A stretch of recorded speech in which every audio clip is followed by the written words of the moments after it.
Drone syarat bahan peledak milik militer Rusia terekam meluncur dan menghancurkan sekelompok tentara Ukraina. Tentara ini tengah melakukan evakuasi. Rekamannya diunggah di Telegram pada Minggu 5 Januari 2025.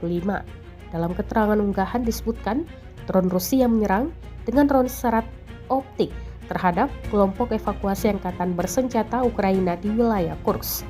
Tempat tentara Ukraina berusaha kabur dari serangan drone. Kendati demikian, Rusia mengklaim mereka mengalami luka-luka.